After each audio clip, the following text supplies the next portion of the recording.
I'm joined here today by the one, the only. It is Neil Magny set to take on another fellow Neil. This time it's Jeff Neal. We get the raw post-training footage. What's going on, sir? How are you?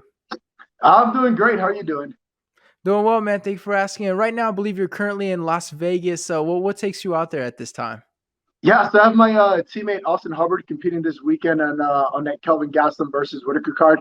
So I've been out here kind of helping him do the final tuning for his fight and just kind of supporting him all the way for his win on Saturday. So, how does that affect your training camp? Because obviously, you're still training, and we see you right coming off of a training session. How is that kind of incorporated into your camp? Honestly, it allows you to like embrace the uncertainty. I mean, like at first when I was leaving home, I was like, man, I'm gonna be in Vegas. I'm not sure if I can stick to my diet. I'm not sure if I get the training sessions in, but since being out here, especially being quarantined at the hotel, it's been great. I got to get full rest. Got to connect with my family when I'm not training or helping Austin. So it actually ended up being a blessing in disguise where I'm going to really focus on recovery this week while I'm here. And then next week when I get back to Colorado, just kind of hit the ground running and close out camp feeling great. So, what do you do diet wise? I know a lot of guys would be hitting up restaurants while their teammates are cutting weight, but in your case, you can't quite do that. What did you do? Like, do you have a strategy when you came out there? Do you have a meal prep company? What are you kind of doing? So the UFC has trifecta meals that they allow to bring to the hotel and prepare for you. So that part made it pretty easy. It allowed me to stay a little more disciplined because I can't just like walk around the corner and grab a donut or a burger when I want to. So kind of forced to only eat like what the nutritionists are providing while I'm here this week. So it just, like I said, it just makes it a lot easier because it eliminates all the distractions. I mean, I'm stuck in a hotel for literally 24 hours a day where I can do nothing but help my teammate and prepare for my fight. So I'm loving it, dude. It's a great week to be out here.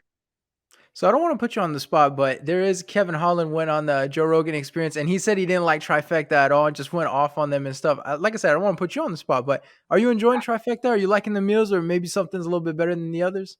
I mean, it's one of those like I'm not a guy who has to like be super strict to a diet. So when it comes to like restricting myself with foods that are like super bland in seasoning and very low in sodium and that kind of thing, I typically don't enjoy it. But overall, for what the trifecta meals are made for, it gets the job done. Would I eat it every single day if I wasn't in camp? Absolutely not. But when I'm in training camp and I have a goal in mind, it definitely makes the job a little easier.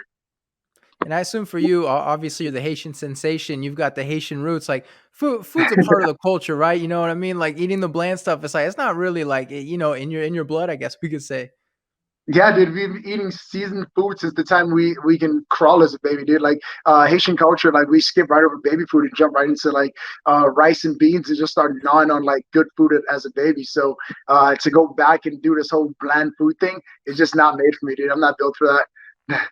It seems like that's a very American thing. Like a lot of people, they mention like Americans, a lot of stuff is bland. Like no butter in the rice and stuff like that. Like a lot of the chicken, like seasoning is just salt. I mean, it sounds like it's a very American thing.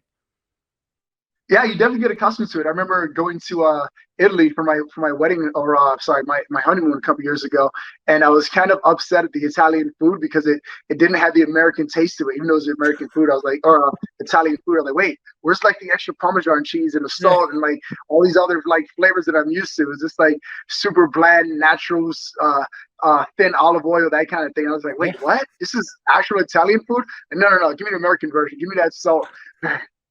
I heard the big thing about in Italy too is they don't cook the pasta all the way. You know what I mean? Like in America, you tend to cook it a little bit more, but over there, some of it's a little bit chewy, even hard in some cases. Yeah, it was definitely a hard transition for me. I was like, I'm eating the authentic food of the land. I'm just like complaining about how things are back at home. God, this isn't Italian food. Give me American Italian food instead. Like, it was just a weird experience to get used to. For sure, man. Let's talk about this Neil on Neil violence a little bit. I feel like everybody had fun, right? You saw Neil everywhere, but it's like they're both named Neil. It's like, all right, we get it. What sort of happened with this fight where it came together? Because we found out about it. I feel a little last minute, but I imagine for you guys, the athletes, you must have known about it for a little bit. No, it literally came up last minute. I mean, this fight opportunity just kind of fell into my lap. I mean, it was one of those positions where like since my last fight, I was kind of just training to get better at different things and just kind of getting ready for different opportunities.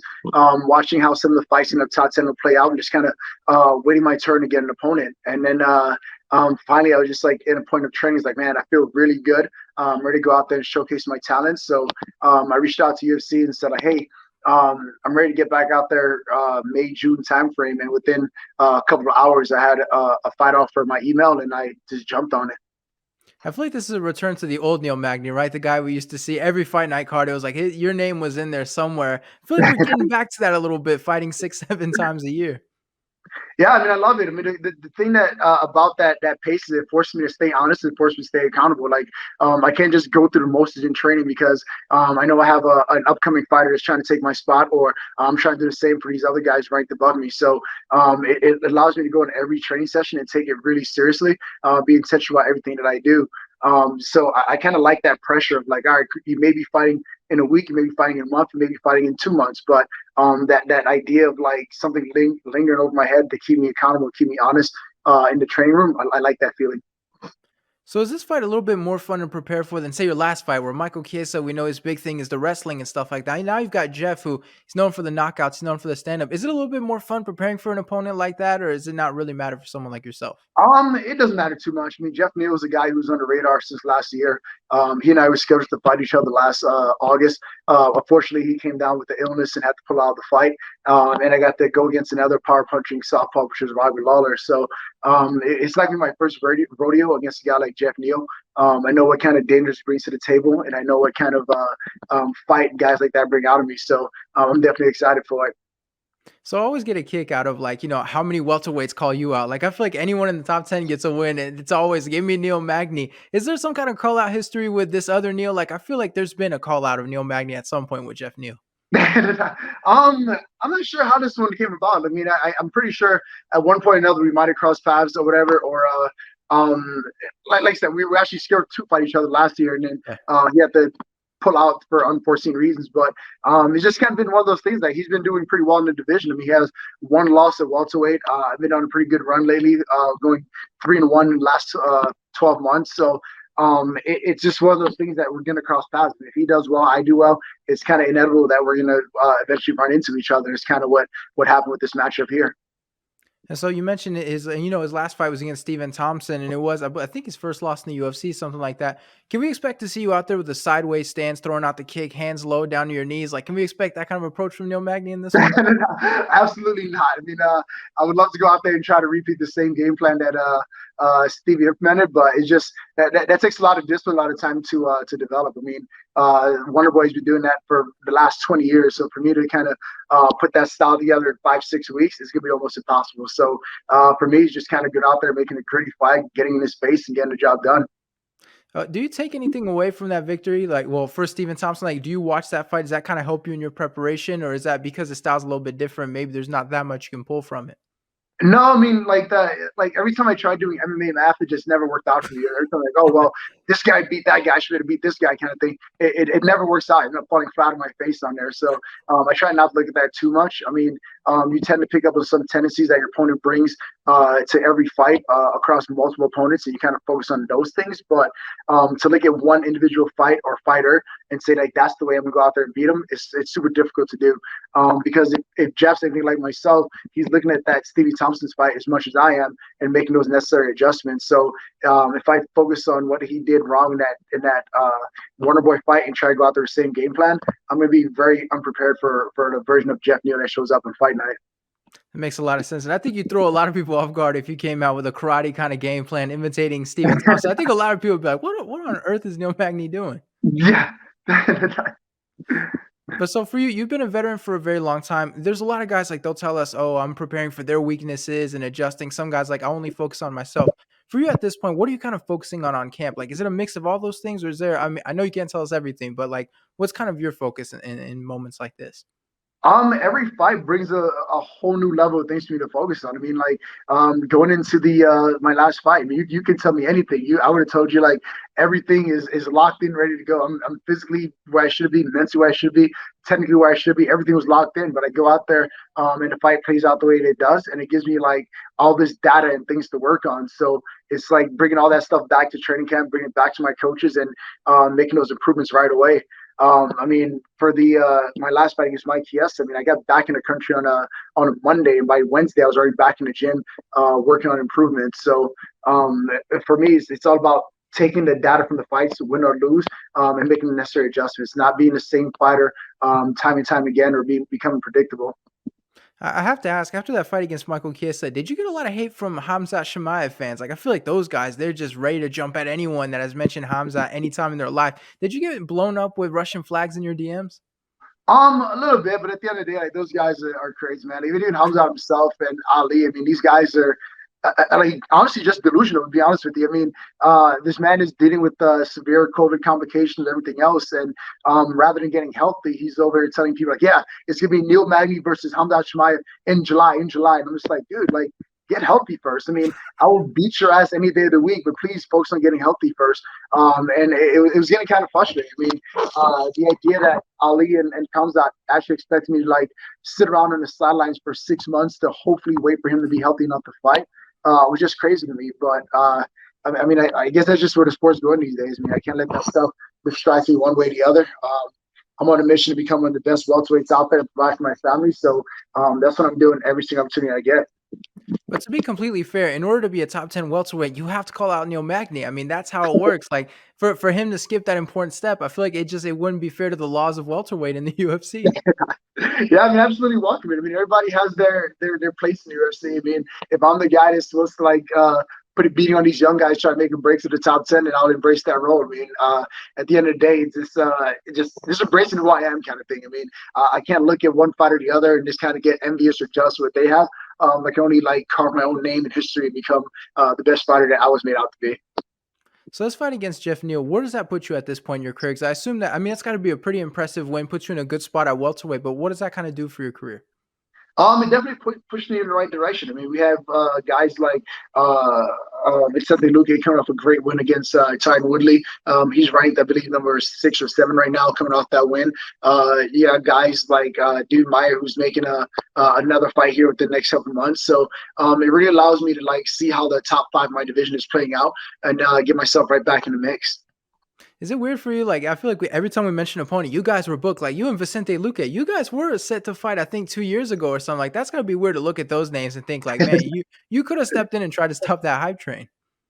Yeah, I mean, it's just crazy how it all plays out. I mean, like Vicente was a guy who's scared to fight. Stevie Thompson's a guy who's scared to fight. Like all these guys that are scared to fight and see them do well afterwards. It's kind of cool to see. I mean, even the guys who I end up fighting in, like regardless of how it plays out, and see how their career progresses after our fight is pretty cool to see. I mean, even Kelvin Gastelum, I mean, I fought him 5, 6 years ago now, and to see him headlining this weekend with a potential #1 contender spot against Rob Whittaker. I mean, that's pretty exciting to see. Pretty exciting to see these guys make the transition. And pretty excited to see that I'm like one of the best out there in the sport. So you've had a lot of people, they like to mention your height, right? Like Neil Magny is 6'3", and we have to remind people it's weight class, not high class. But you see someone like Kelvin Gastelum, who I believe you beat, thinking back to that fight all those years ago. But you look at that, is a move to middleweight something that you're going to think about eventually, or can we expect to see you at welterweight?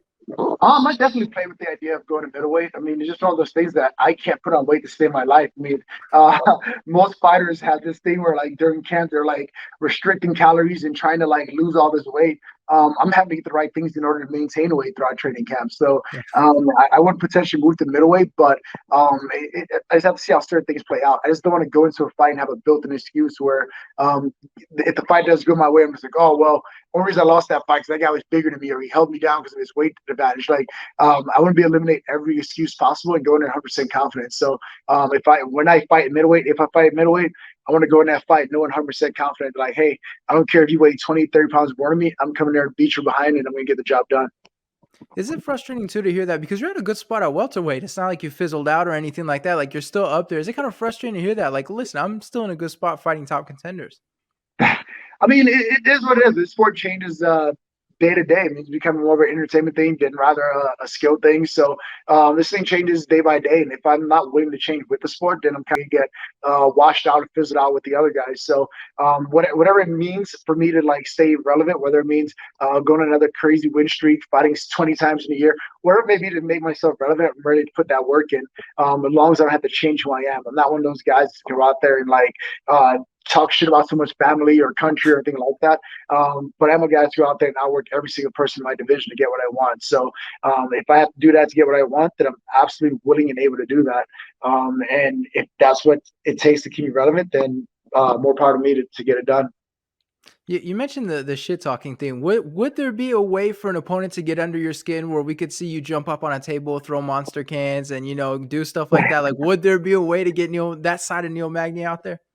I don't want to give anyone that ammunition, but there Right, right. definitely is a piece to get me that skin. Like, I'm not one of those guys that has an in between switch. I'm either like smiling, laid back. Like even when I fight, I'm out there being competitive, not necessarily trying to like cause body harm. It's just me going out there and proving that I'm one of the best in the world.